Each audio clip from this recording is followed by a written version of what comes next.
बच्चों अब हमें करना है क्वेश्चन नंबर 2।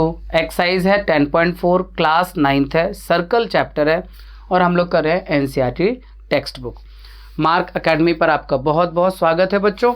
यहाँ पर इस क्वेश्चन में हमें बताया गया है if two equal cord of circle, circle के दो इक्वल कॉर्ड अगर एक दूसरे को इंटरसेक्ट करते हैं सर्कल के अंदर, prove that segment of one chord equal to the corresponding segment of other cord.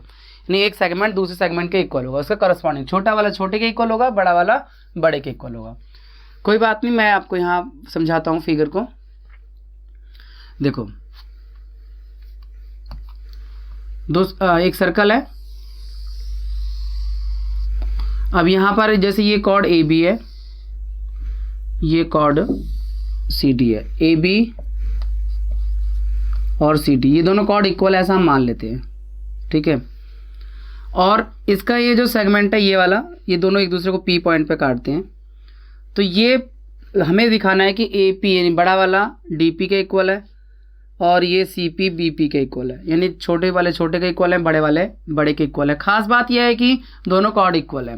बच्चों यहाँ पर थ्योरम 10.6 अप्लाई होगी, याद रखना। थ्योरम 10.6 क्या कहता है? Theorem 10.6 equal cord are equidistance from the centre. Equal chord centre से इक्वल डिस्टेंस पर होते हैं। तो यहाँ पे ओ सेंटर होगा, तो इसका मतलब ये जो डिस्टेंस होगा इस कॉर्ड का, ये वाला और ये डिस्टेंस हमेशा बच्चों परपेंडिकुलर होता है, याद रखना, किसी भी पॉइंट का। तो ओ एम और ओ एन ये इक्वल होगा, थ्योरम 10.6 कहता है, क्योंकि ये कॉर्ड इक्वल है। फिलहाल हमें गिवन है वो लिखते हैं हम।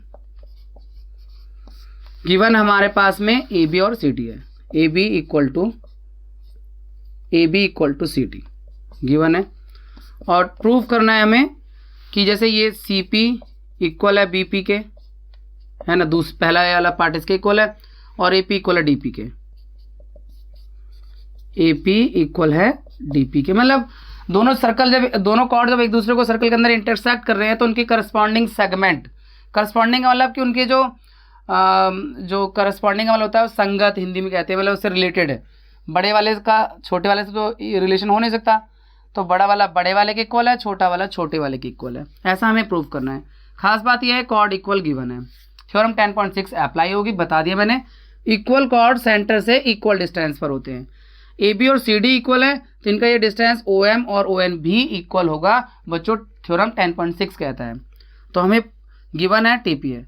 चलिए सॉल्यूशन करते हैं। तो इसमें हमें ये परपेंडिकुलर्स ड्रॉ कर दिए कंस्ट्रक्शन में, O N perpendicular A B पर, क्योंकि डिस्टेंस जो होता है परपेंडिकुलर होता है।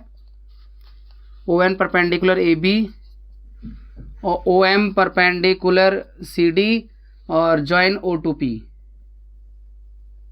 ओ को पी से मिलाया, ड्रॉ किया परपेंडिकुलर और जॉइन किया ओ टू पी।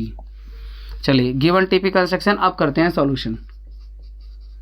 देखो बच्चों यहाँ पर इन दोनों ट्रायंगल को हमें दिखाना क्या है? हमें दिखाना है कि ये वाला जो पार्ट है इसके इक्वल है ना। यहाँ पर दो बातें बच्चों यूज होंगी। एक तो हमने बताया कि ये जो इक्वल कॉर्ड होते हैं उनका सेंटर से डिस्टेंस इक्वल होता है। एक जो कॉर्ड पर परपेंडिकुलर डालते हैं वो कॉर्ड को बाइसेक्ट करता है, perpendicular from the centre to the chord bisect the chord. तो ये दोनों बातें यूज होंगी। तो यहाँ सॉल्यूशन में perpendicular from the centre bisect the chord लिखेंगे। We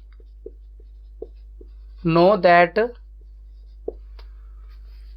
perpendicular from centre, perpendicular from centre bisect the chord, ठीक है, कॉर्ड को बाइसेक्ट करता है। इसलिए ये जो परपेंडिकुलर ओ एन और ओ एम, तो ये आपका ए एन, ये जो ए एन होगा इक्वल हो जाएगा एन बी के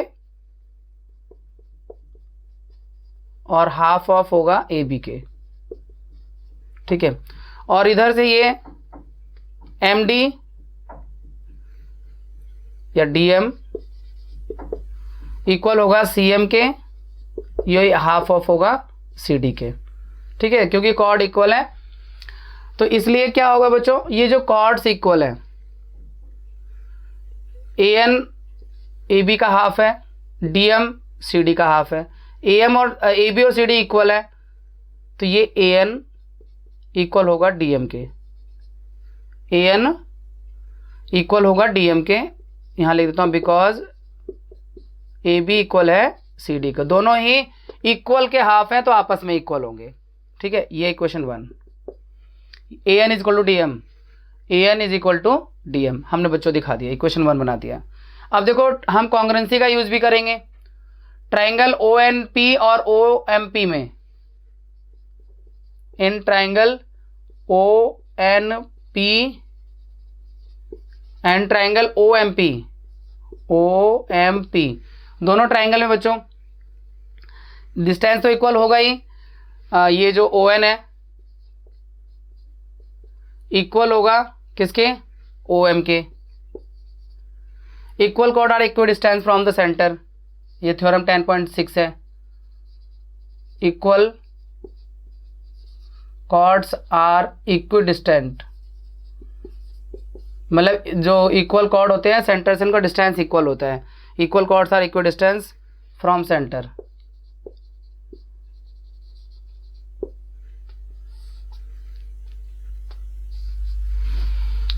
अब ON is equal to OM है और यहां पर ये राइट एंगल है, ONP angle, ONP is equal to होगा angle OMP 90 degree each, perpendicular draw किया था बच्चों हमने। और OP is equal to OP common, OP is equal to OP common. इससे क्या हुआ, दोनों ट्राइंगल कॉन्ग्रुएंट हो गए RHS से, राइट एंगल दोनों है और हाइपोटेनस कॉमन है और एक साइड इक्वल दिखाई है। तो ट्राइंगल ONP कॉन्ग्रुएंट हो गया ट्राइंगल OMP के, रूल हुआ RHS। ठीक है, इससे क्या हुआ, NP इज इक्वल टू हो जाएगा MP CP/CT से, इक्वेशन 2। तो देखो बच्चों यहां पर हमने पहले दिखाया AN DM के इक्वल है, अब NP MP के इक्वल है। तो फ्रॉम 1 and 2 इनको ऐड करते हैं, एडिंग 1 and 2। अगर 1 और 2 को ऐड करें बच्चों तो AN plus NP is equal to DM plus MP। AN और NP AP बन जाएगा बच्चों, AP इक्वल DP बन जाएगा ये। ठीक है, ये तो हैंस प्रूव्ड यानी सिद्ध करना था। अब देखो बच्चों ये इक्वेशन 3 कर देते हैं। AB is equal to CD यानी इक्वल कॉर्ड है, गिवन है। ठीक है, और ये इसे इक्वेशन 4 कर देते हैं। अब 4 में से 3 सब्ट्रैक्ट करो, 4 माइनस 3, तो AB माइनस AP और CD माइनस DP। AB में से AP माइनस करो बच्चों, AB में से AP माइनस करोगे BP आ जाएगा, और ये CD में से DP माइनस करोगे तो CP आ जाएगा। तो इस तरह से ये आपका कंप्लीटली सॉल्व हो गया, दूसरा पार्ट भी दिखा दिया, हैंस प्रूव्ड इति सिद्धम। BP को CP के इक्वल दिखा दिया और AP को DP के इक्वल दिखा दिया। तो ये बड़ा वाला सेगमेंट बड़े के इक्वल दिखा दिया, छोटा वाला सेगमेंट छोटे वाले के इक्वल दिखा दिया बच्चों। यही हमें दिखाना था और इस तरह से कंप्लीट हो गया। आपको इसकी अच्छे से प्रैक्टिस करनी चाहिए, काफ़ी इंपॉर्टेंट क्वेश्चन है बच्चों, ये एक एग्जाम्पल से भी मैच करता हुआ ये क्वेश्चन है। तो चलिए मिलते हैं आपसे नेक्स्ट क्वेश्चन में।